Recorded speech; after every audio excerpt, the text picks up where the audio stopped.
जय श्री राधे। जय श्री कृष्णा। एक आत्मदेव नाम के ब्राह्मण रहते थे, जिनकी पत्नी का नाम धुंधुली था। लेकिन आत्मदेव के कोई संतान नहीं थी।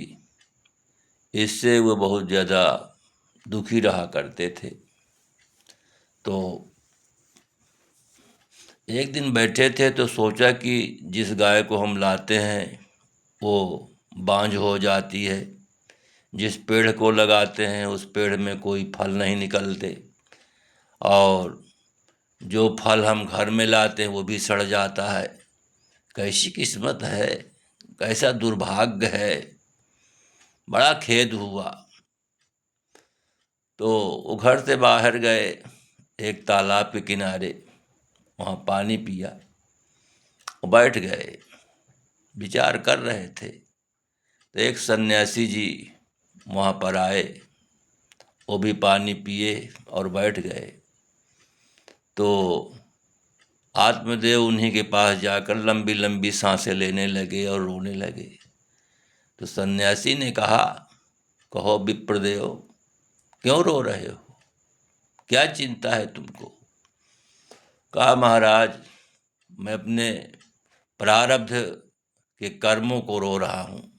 इतना मेरे खराब कर्म हैं कि मेरे कोई संतान नहीं। मैंने आधी संपत्ति सब दान पुण्य में खर्च कर दिया, लेकिन आज तक मेरे कोई संतान नहीं हुई। तो मैं अब यहाँ पर प्राण गंवाने आया हूँ। तो सन्यासी महाराज बोले कि क्या बात कर रहे हो? सन्यास ले लो, भगवान का भजन करो, जिसमें सब प्रकार का कल्याण है। और मैं देख रहा हूँ कि तुम्हारे 7 जन्मों तक कोई संतान नहीं है, तो इसलिए ये ग्लानि छोड़ दो। आत्मदेव ने कहा, महाराज, क्या होगा सन्यास से, जब मैंने गृहस्थ का कोई कार्य पूरा नहीं किया। तो इसलिए महाराज मैं आपके सामने ही प्राण गंवा दूंगा।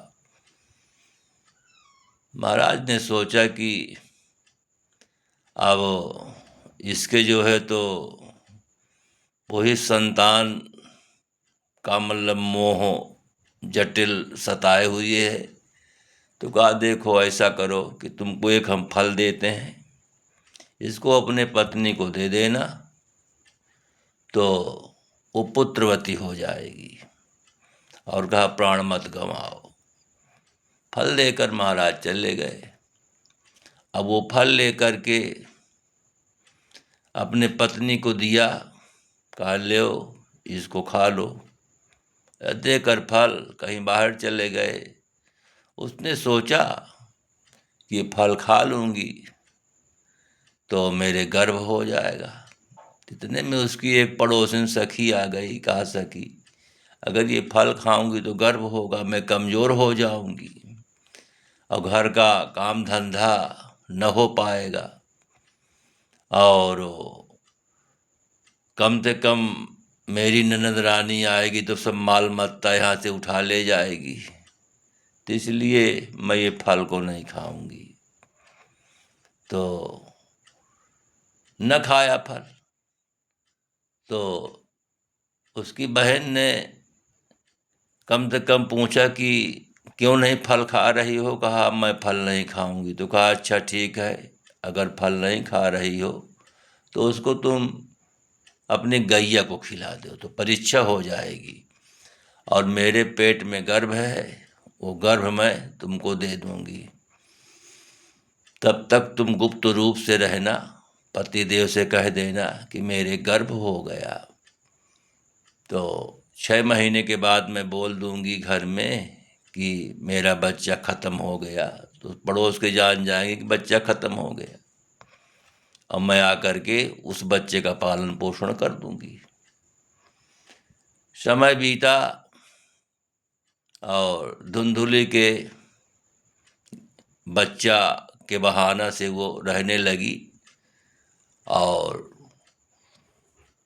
उसके बहन का बच्चा मतलब जो है तो उसका पति दे गया। तो धुंधुली ने अपने पति देव से कहा कि मेरे बच्चा हो गया।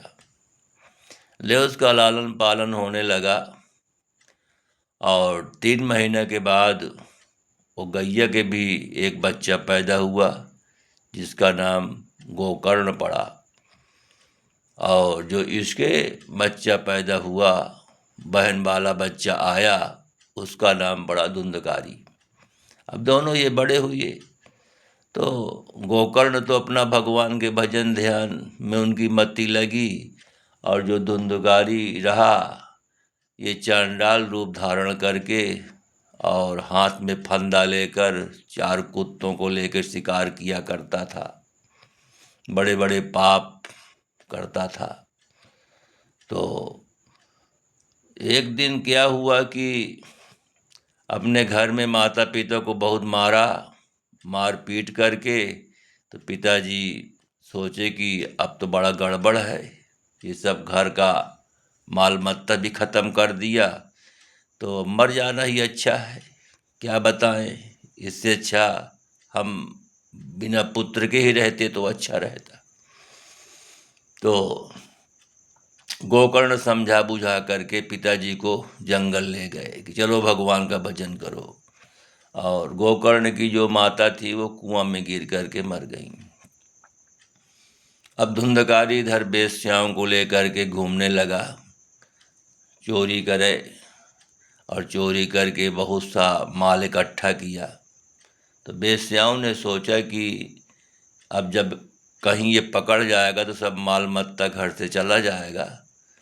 तो एक दिन उसके गले में फांसी लगा करके और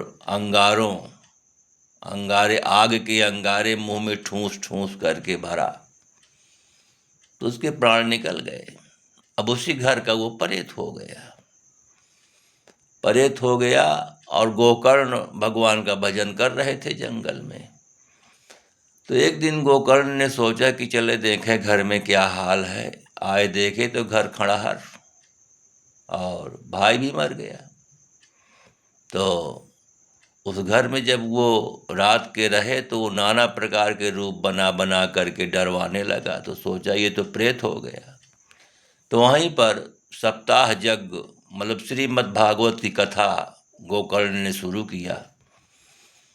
तो गोकर्ण की भगवान की कथा से धुंधकारी की मुक्ति हुई और वो अपने वो पाप रूप शरीर को छोड़ करके और पीताम्बरी भगवान का भक्त बना और भगवान के विमान आकर के धुंधकारी को ले गए वैकुंठ लोक।